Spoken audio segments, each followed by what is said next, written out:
사랑하는 청년 여러분, 한 주간 평안하셨습니까?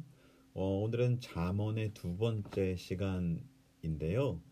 지난주에 이어서 잠언에 대한 짧은 개관과 함께 잠언의 내용을 조금 살펴보도록 하겠습니다. 먼저요, 여러분, 구약의 지혜서에는요, 네 가지의 성경이 있습니다. 욥기, 잠언, 전도서, 아가서 이 네 권이 있는데요.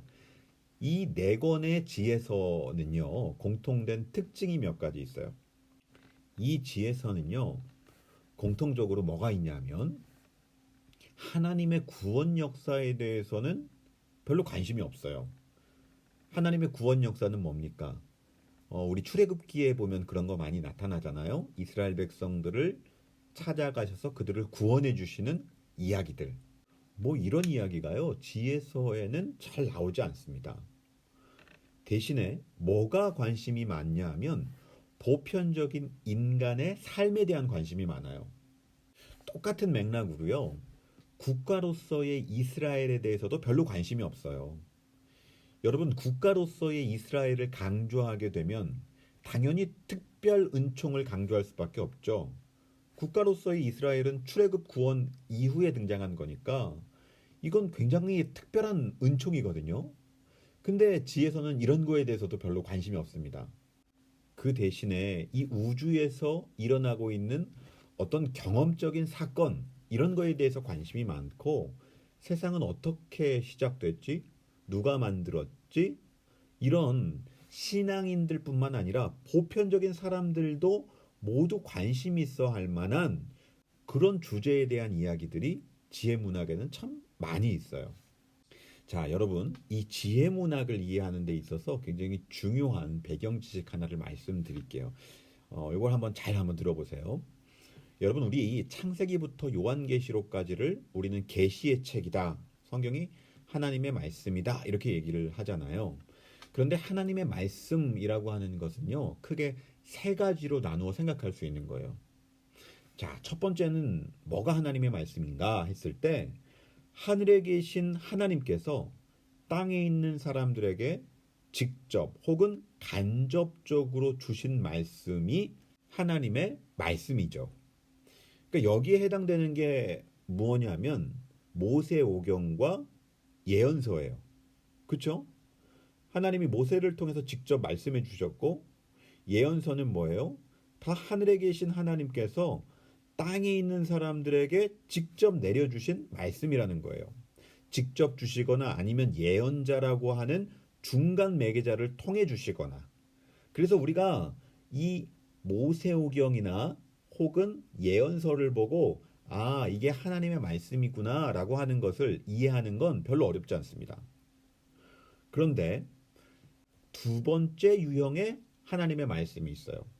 그게 뭐냐면 땅에 있는 사람들이 하늘에 계신 하나님께 올려드린 인간의 말이 있는 거예요. 그 대표적인 것이 바로 시편입니다. 여러분, 시편 1편부터 150편까지 있는데 시편의 어떤 것도요, 하나님께서 하늘에서 직접 땅에 있는 사람들에게 주신 말씀이 있는 게 아니에요. 모든 시편은 다 뭐냐? 이 땅에 있는 사람들이 하늘에 계신 하나님께 올려드린 토해는 간구, 찬양, 탄식, 절규 이런 것들이 시편이죠. 분명히 인간의 말이고요. 인간의 찬양이에요. 그런데 우리가 시편을 읽으면서 이거는 하나님의 말씀이 아니고 사람의 말이야 이렇게 얘기하지 않죠.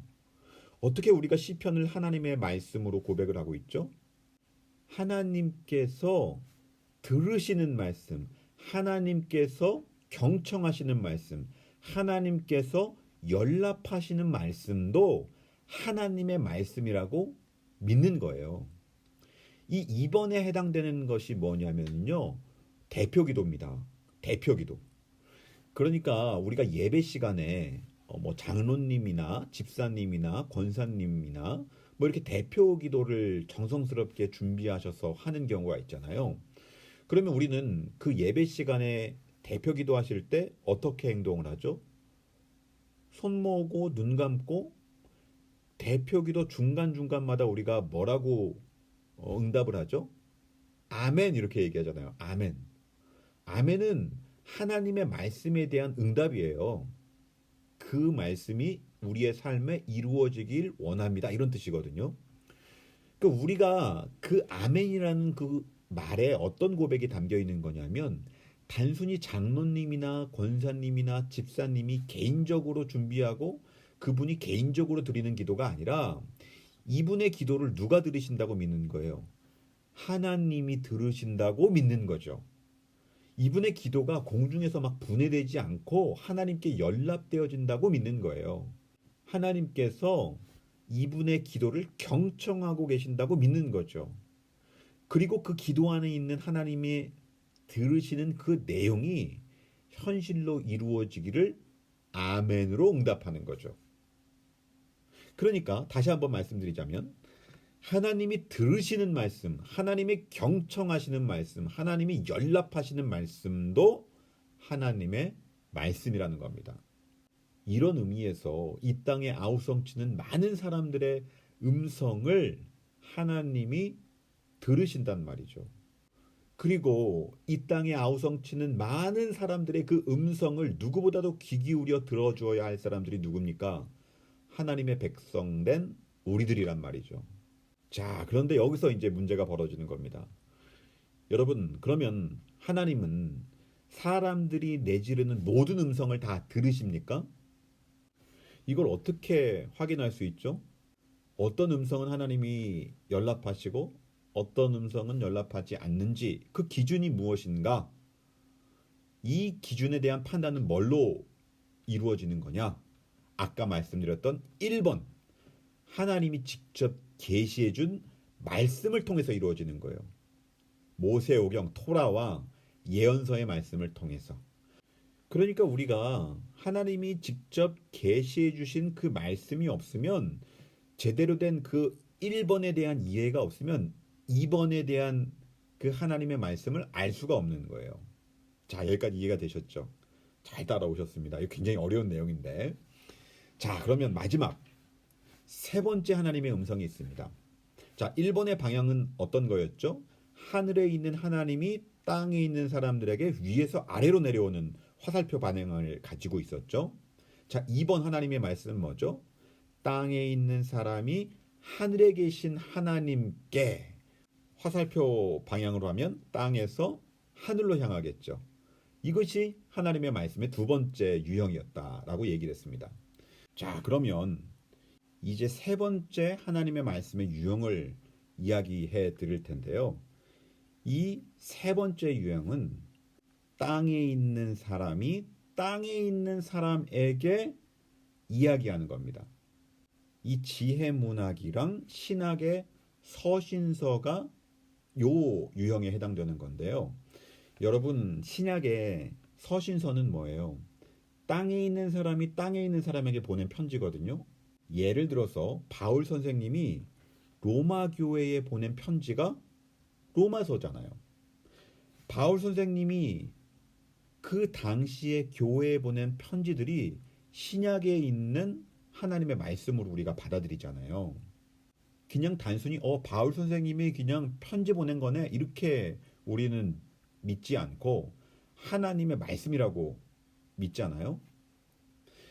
그러니 인간이 인간에게 보낸 말과 글이지만 그 안에 하나님의 말씀과 뜻이 담겨 있다라고 우린 믿는 거예요. 그러니까 하나님의 말씀과 뜻이 담겨 있는 인간의 말과 글도 우리는 하나님의 말씀으로 받아들이는 겁니다. 이 3번에 해당되는 게 뭐냐면 목사님들의 설교인 거예요. 여러분, 목사님들의 설교 한번 생각해 보십시오. 목사님들이 설교 본문을 정하고 그 본문에 맞는 주석이나 단행본을 참고해 가지고 하나님이 주신 영감을 가지고 설교문을 작성하시잖아요. 그리고 그 설교문을 자신의 입으로 읽으면서 설교를 진행하시는데, 여러분, 우리는 목사님들의 설교를 단순히 목사 개인의 생각이라고 생각하지 않죠. 하나님의 말씀으로 받아들이죠. 여기에는 어떤 믿음이 담겨 있는 거예요? 목사님의 그 설교 안에 하나님의 뜻이 담겨 있다라고 믿는 거예요. 그러니까 인간의 말과 글이라고 하더라도 그 인간의 말과 글 안에 하나님의 뜻과 일치된 하나님의 음성이 담겨 있다면 우리는 그것을 뭘로 받아들이는 거예요? 하나님의 말씀으로 받아들이는 거예요. 이 3번에 해당되는 것이요. 우리가 읽는 잠언서와 같은 지혜문학입니다. 그래서 이 지혜문학은요. 지난주에 얘기했던 것처럼 하나님의 일반 은총에 근거한 거예요. 모든 사람에게 주어진 이성과 양심에 근거해서 인간답게 산다는 것이 무엇인가? 이것을 공동체가 합의한 것을 우리가 지혜 이렇게 이야기를 하는 겁니다. 네, 오늘 굉장히 좀 중요한 이야기를 좀 드렸는데 이걸 한번 잘 기억하시고 성경을 읽으실 때도 이걸 참고하셨으면 좋겠어요. 제가 아마 매 시간마다 잠언의 말씀을 읽기 전에 잠언을 읽을 때 도움이 되는 것 하나 설명해 드리고 그 다음에 잠언 본문으로 이렇게 나가도록 하겠습니다. 자, 이제 잠언 1장을 한번 펴보시고요. 잠언 1장을 보시면 잠언은 지혜롭게, 의롭게, 공평하게, 정직하게 살고자 하는 자에게 의미가 있는 말씀이에요. 그러니까 우리가 잠언을 읽을 때 어떤 마음을 가지고 읽어야 되냐면 의롭게, 공평하게, 정직하게 살고자 하는 소망과 간절함을 가지고 이 본문을 봐야 되는 거죠. 그리고 이런 말씀이 나의 삶 속에 안착되어져서 삶으로 발현되는 것이 지혜이고 신앙이고 거룩이고 경건인 거예요. 그러니까 이것이 굉장히 중요합니다. 삶으로 발현되는 신앙. 그러니까 삶으로 발현되지 않는 거룩은 사실은 거룩이 아니죠. 죽은 거룩이죠. 삶으로 발현되지 않는 지혜 역시 죽은 지혜인 겁니다. 그래서 이 잠언 1장에서 가장 강조하고 있는 것이 바로 이거예요. 잠언 1장 7절에 보면요. 이렇게 나와 있어요. 여호와를 경외하는 것이 지식의 근본이거늘 미련한 자는 지혜와 훈계를 멸시하느니라. 네, 아멘. 그러니까요. 여호와를 경외하는 것이 지식의 근본이라는 거죠. 우리가 무언가를 얼마나 많이 알고 있는 것보다 더 중요한 건 뭐냐면 우리 존재의 토대가 무엇이냐가 더 중요하다는 거예요. 하나님을 경외하는 자세와 태도로 살아가는 것이 참 지혜이자 참 지식이다라는 거죠. 여러분 이게 우리가 생각하고 있는 지혜와는 참 다른 성경만의 독특한 점입니다. 여러분 일반적으로요 우리 어머니들이 자기 자녀들을 열심히 공부를 가리켜요. 그러면서 뭐라고 이야기를 하냐면요 이런 논리로 얘기를 해요. 공부 열심히 해가지고 지혜로운 사람이 돼 이렇게 얘기를 하죠. 이 말에는요 어떤 논리가 깔려 있는 거냐면 좋은 지식을 차곡차곡 누적시키게 되면 이 누적된 좋은 지식이 어느 순간 지혜로 질적 전환을 맞이할 것이다 라는 기대가 있는 거거든요. 그래서 그렇게 어렸을 때부터 우리는 부모님들이 우리를 공부를 많이 시키게 하는 거죠. 그런데 여러분 성경에서 말하는 지혜는 그렇진 않아요.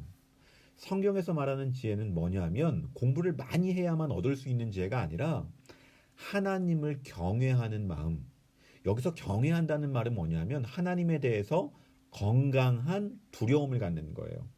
하나님에 대한 건강한 두려움을 갖는 것이 지혜의 출발이라는 거죠.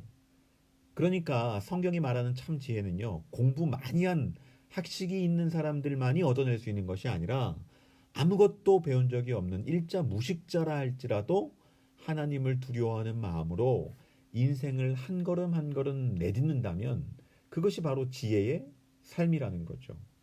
그래서 성경에 말하는 지혜의 가장 중요한 핵심은 뭡니까? 여호와를 경외하는 마음으로 한 걸음 한 걸음을 삶을 내딛는 것이 바로 지혜의 핵심이다라는 거예요. 가만 보면은요, 여러분 세상 지혜는 보세요. 세상 지혜의 특징은요, 철저하게 자기 이익 추구적이에요. 그러니까 세상 지혜는요, 철저하게 내 이익을 포기하지 않아요. 그 대표적인 것이 어디 나오냐면 출애굽기 1장에 나오는 바로의 지혜가 바로 그런 거예요. 여러분 바로가요. 출애굽기 1장에 보면은요. 어느 날 막 갑자기 근심 고민에 사로잡힙니다. 뭐 때문에 힘들어지냐면 자기들이 괴롭히고 있는 히브리 사람들의 인구가 점점점 늘어나는 겁니다. 그러다 보니 이런 생각이 드는 거예요. 이러다가 어느 이방 민족이 우리 애굽을 공격했을 때 우리 애굽 사람들에 대해서 안 좋은 감정을 가지고 있는 이 히브리인들이 애굽을 공격한 이방 백성들하고 손맛 잡아가지고 우리 애굽을 쑥대밭 만들고 다 뛰쳐나가면 어떡하지? 이런 걱정을 하는 거예요, 바로가. 그러고 나서 출애굽기 1장 10절에 보면요, 신하들을 모아놓고요, 바로가 이런 얘기를 해요. 우리가 지혜롭게 하자 하면서 지혜를 짜내는 거예요. 그들이 만들어낸 지혜, 바로의 지혜는 어떤 거냐면, 어떻게 하면 이 번성하는 히브리인들을 억제시킬 수가 있지?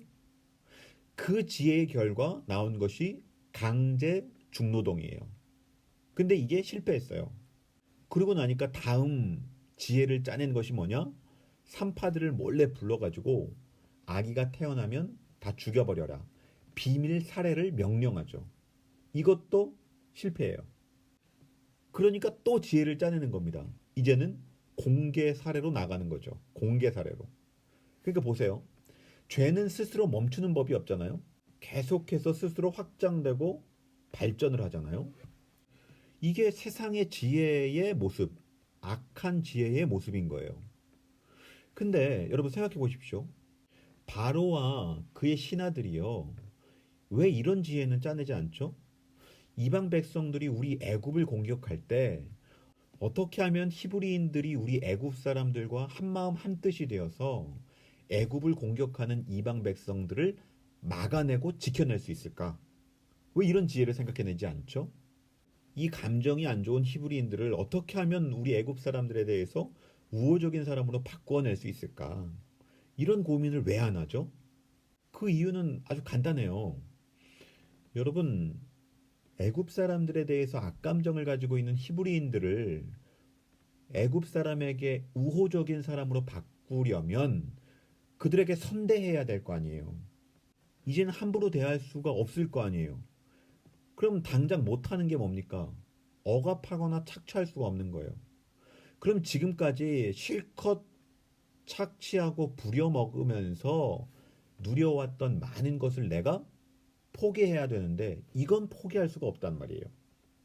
그러니까 세상 사람들이 어떤 집단들이 짜내는 세상적 지혜라고 하는 것은 뭐냐면 자기들이 지금까지 누려왔던 것은 절대로 포기하지 않으면서 내가 눈앞에 닥친 그 문제를 해결하는 것에만 초점을 맞추고 있는 거죠.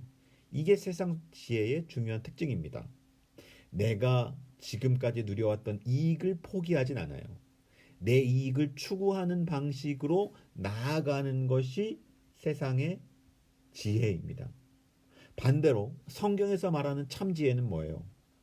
여호와를 경외하는 마음으로 하나님에 대한 건강한 두려움을 갖는 마음으로 인생을 한 걸음 한 걸음을 내딛는 거예요. 그럼 거기에서 뭐가 일어납니까? 자기 부인이 일어나는 거죠. 나를 꺾는 일이 일어나는 거예요. 내 이기심과 탐욕을 십자가에 못 박는 일이 일어나는 거죠. 그러니 하나님을 경외하는 마음이라는 것은요. 인생의 한 걸음 한 걸음을 하나님 말씀 앞에서 내 자신을 꺾어내는 걸음을 걸어가는 것. 이것을 보고 성경은 참 지혜다라고 말을 하는 것입니다. 사랑하는 우리 청년 여러분, 이번 한 주 이 잠언 1장의 말씀처럼 우리가 여호와를 경외하는 한 주 살아가기를 바랍니다. 하나님의 말씀을 읽으며 하나님을 경외함으로 우리의 이기심과 욕심을 꺾어가는 복된 한 주 되시기를 주님의 이름으로 축원드립니다.